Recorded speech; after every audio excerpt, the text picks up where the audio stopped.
Hey everybody, it's Doug Klutz, and today I'm out in the garden getting ready to harvest some hot peppers. I have quite a few varieties growing this year, and you can see I have my bowl ready and I have a pair of scissors so I can gently clip the peppers off the plants. I also have a glove on because one of these peppers is going to be super hot and it's probably not the best to handle it with your bare hands. If you can see my arm there, I was cutting up a tree in the backyard that had fallen, logging out or hauling out the log pieces, and there was a vine on there, and I was familiar with what poison ivy and poison oak look like. I'd heard of poison sumac before, but I wasn't really familiar with what it looked like, and I saw kind of the vine looking structure on the tree, didn't think much about it, and then about a day later it started swelling up, and I remembered poison sumac. I looked it up, and sure enough, it was a bunch of poison sumac. That stuff's no joke. It really ate up my arms and hands too. Anyways, watch out for poison sumac. I should have saved a piece, but I know what to look out for now. Anyways, this is a Serrano pepper plant. It's been really prolific this year. I bet it's put out at least 30 peppers. There are a bunch more on there right now.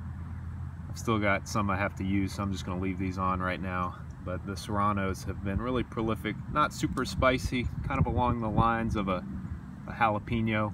Actually, the jalapeno's over there. I harvested quite a few jalapenos already. That's the mammoth jalapeno. But definitely similar in spiciness profiles, not too bad, the Serrano and the jalapeno. Easy to grow. Peppers in general, the hot peppers, are easy. When they need water, the leaves will start to really droop. You don't want to overwater them, but when you see those droopy leaves, you know you can go ahead and water them. And I put these lava rocks here, actually all throughout my garden this year, just to discourage slugs and snails. You can buy these bags of lava rocks for like $3 or $4 at your local hardware store. But the slugs and the snails can't really crawl over these. They tend not to bother the really hot pepper plants too much, but I just have them in there to discourage them, especially from getting in other plants. So Serrano and jalapeno, not too bad in terms of spiciness if you're not into super spicy peppers, but that's where these come in. And this is the habanero, and it has been super prolific. Let me cut one of these habaneros off here, give you a better look. Let's see which one is. This one's basically ready. Snip that off. Orange, very spicy. It actually doesn't start out super spicy. It's kind of a nutty flavor at first, but it finishes very strong. I put it in a rice dish the other night. It wasn't overpowering, but it was just one. But if you want something spicier than a jalapeno or Serrano,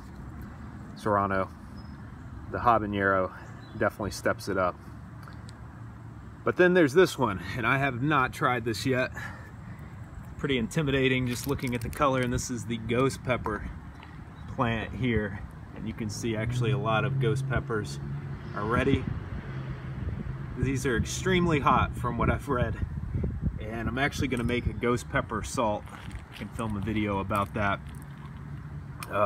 But there are quite a few ghost peppers in here that are ready to go, and I mean, they just look super hot. So let's go ahead and clip one of these off and get a better view of it here. Don't want to pull, don't want to yank, because you can damage the plant in doing so. But that's the ghost pepper right there. So it's going to be really interesting. I'm going to wear gloves when I cut this thing up. Actually, the base of this one looks a little shot, so I'm going to have to cut this kind of in half about there to really save the good part. But you can see a lot of these are ready. So I'm going to wear gloves while I'm cutting these up. I'm going to dice them. I'm going to put them in a jar of salt and basically let the salt marinate, and then have ghost pepper salt, because I am not going to use one of these just in a regular dish. I think it would be way too overpowering.